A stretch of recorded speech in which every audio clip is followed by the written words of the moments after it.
Hey guys, it's Nick. Thanks for tuning into Long Island Wargaming, bringing you another battle report, and I'm working on my Lead Belcher army, so we're going to see how that goes.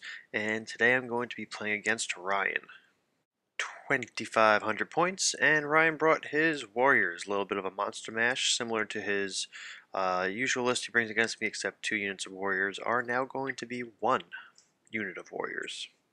For those of you who only watch my battle reports and not any of my other little videos, this is a project I've been working on. It's going to be a Lead Belcher army, heavy on the Lead Belchers, 3 units of 8. But I'm going to be using some space fillers, which are these guys right here. They're going to be little Knoblar crews with stuffed cannons, so this is part of the project just to give you a little taste. They're the Scrap Blasters or the Bickering Bang Bang, so we're still working on what we're going to call these guys. Yeah, so if you want check out my other videos on the development of this army. It's kind of a fluffy army, I think. Some people might say, well, that's 24 lead belchers. That's pretty scary. But you know what? When you look at it, the math behind these guys aren't that great. They yield a lot of potential, but they're still hitting on 5s in long range, wounding on 4s or 3s, depending what army you're playing against. But yeah. So I want to take a moment to chat about deployment because I think that's a really important thing to do with this army. Again, if you're interested about the composition, take a look at a couple of the videos that are prior to this one. But I know I've got one of these iron blasters all the way over to the left here. I decided those Mornfang that are proxied on the opposite side are going to be Skull Crushers. I threw them all the way out here. Maybe I can do my grape shot attack, but it'll keep those frenzy guys busy. But that aside, I've got the 3 units over here to the right, and then all the Noblars in between. The Iron Guts and the Slaughtermaster are on the back, so I don't know if this unit should be in the back. It's going to serve as a bunker with the leadership radius with the banner discipline. But I mean, the most important thing is that the Noblars are going to be up in front and center. They're going to go get in the way. They're going to cause difficult terrain tests and all this other bullshit, and give me some time to shoot with my lead belchers. So I think once I figure out how to castle this list correctly, I'll do all right. The Iron Blasters might need to be behind the troops or maybe out on the flanks. It's just uncertain to me at this point. So look across the board, left to right, proxied Skull Crushers, dogs, proxied Chimera, dogs, Demon Prince and Nurgle with all the fun stuff, huge brick of Corn Warriors with halberds, dogs, and then Chimera, and then Skull Crushers. For spells, I walk away with Stubborn, Strength, Toughness, and Regen. Ryan gets first turn, and I quickly realize that this list is not going to do well against something that moves this quickly with these fly troops. I mean, this is going to do good against infantry-based armies, not this fast. So that's that essentially for movement. The Demon Prince is up in front there, and he's ready to do his Purple Sun. And for your viewing pleasure, this is just another angle shot. So right off the bat, Purple Sun. Doesn't need to be a Lead Belcher army, could be any army, ogres.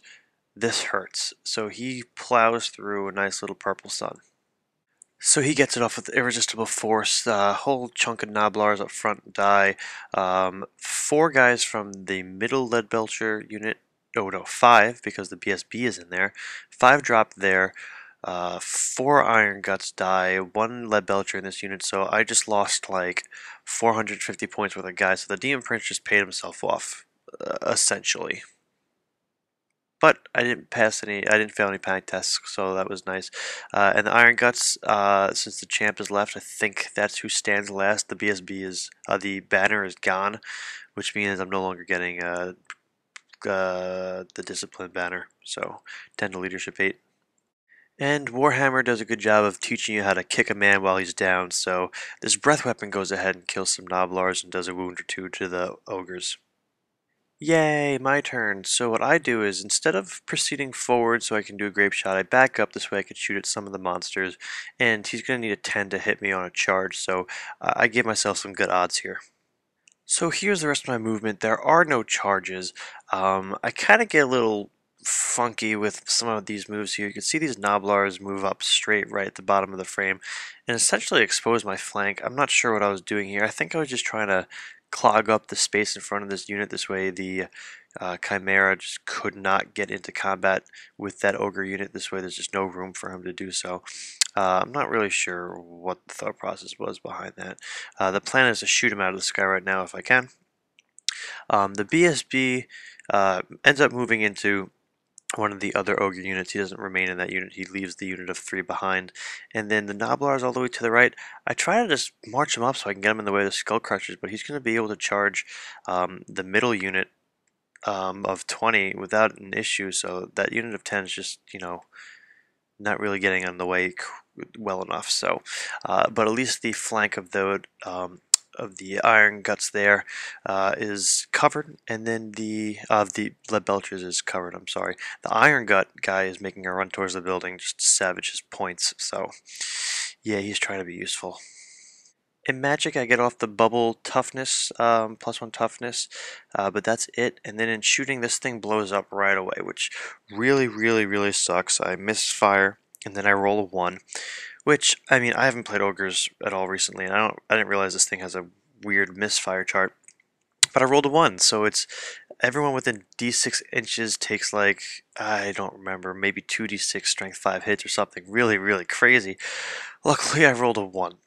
So I didn't actually create a big enough radius to hit my own guys, but d6 strength 5 hits or 2d6 strength 5 hits is just not fun to do on your own guys. The other cannon gets the job done and kills the Demon Prince, doing enough wounds to kill him. He does have the Charmed Shield, but it was discounted by his miscast, because miscast put a template under him, and it essentially hits him and gives him a strength 6 or strength 10 hit, but that's the first hit against him in the game, so it was discounted. So despite my multitude of shots and the flaming banner, I was only able to do 1 wound on each of the chimeras. So on to Orcs, Warriors of Chaos turn 2. These dogs come in. There were 5 dogs here. He fails 3 dangerous terrain tests, which is pretty funny, but that's in hindsight wasn't supposed to happen because it's only against the front of the unit, but nonetheless nothing really changes here. And then these guys go in against the Noblars, the proxied clan rats. Chimera goes in on this unit of 3, so they're pretty much screwed. Skull Crushers go in on that unit of Noblars, and well, no difficult terrain tests were failed. These Noblars ended up fleeing, which was fine because I knew they were going to get out to the other side and just chill out. I could rally them and do something with them next turn, and doesn't cause panic to the Ogres. The thing is, though, to see if he could redirect, which I guess he was going to do, or I was expecting him to, he actually failed because the Chimera's leadership sucks. And he actually chases him down. He ends up rolling like a 20 or something with his fly and his swift stride. So he actually catches these guys and he's just chilling out from behind, so oh well. I should have let him attack the Noblars, because even though it was a flank charge and he would have killed a lot of guys, at least I would have had a rank and would have been steadfast, so I would have tied him up, but oh well.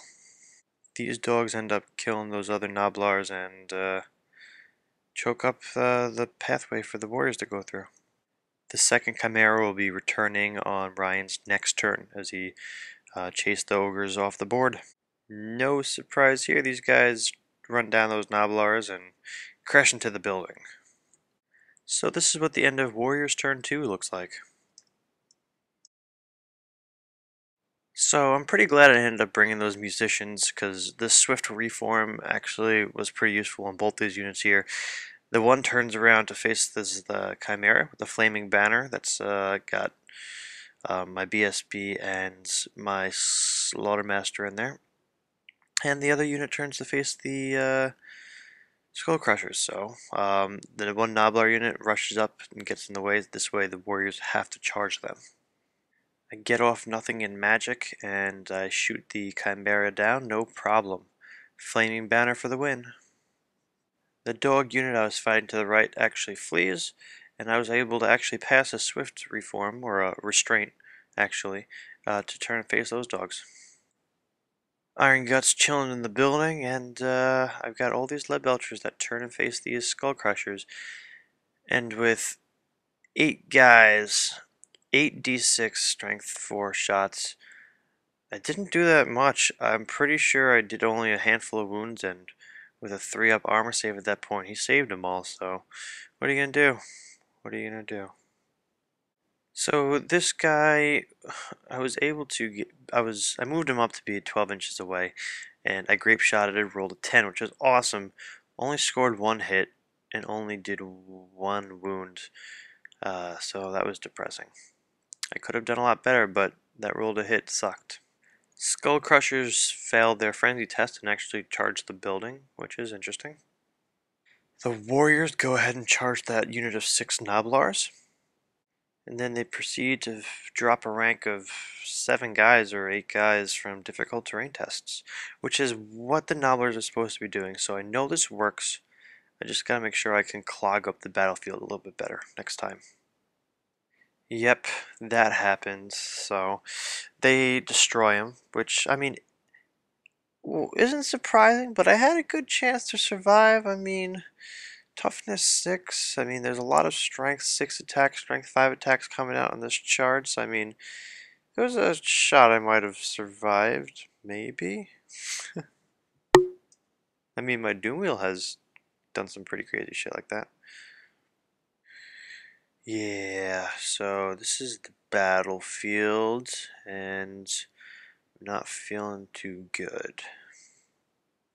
My Iron Gut had no chance, but at least kept them busy, and they had to back up an inch so I could shoot at them again. But what the hell's that gonna do? Ogre Kingdom turn 3. So I swift reform both units so I could turn and, I don't know, maybe shoot down some warriors. That would be great. In Magic, I grab a nice handful of dice. I think I got about 9 or 10 dice, which was cool. He had no caster on the field, so Magic was free reign for me. So I went off to get the strength one off. And I went to get the toughness one off, and then I also tried to get the troll guts off, which he let go through and used the dispel dice on other things, which I was surprised about.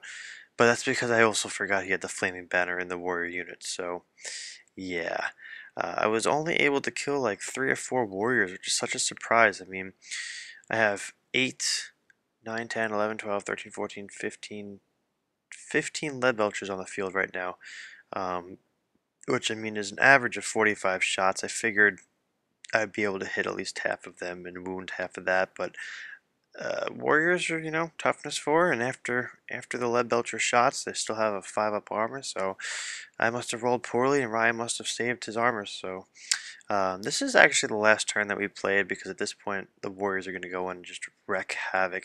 But I'm really happy with the list. I mean, obviously this game didn't do it justice. I mean, warriors with their flying stuff are just tough to deal with altogether. Purple Sun screwed me, but if I had first, just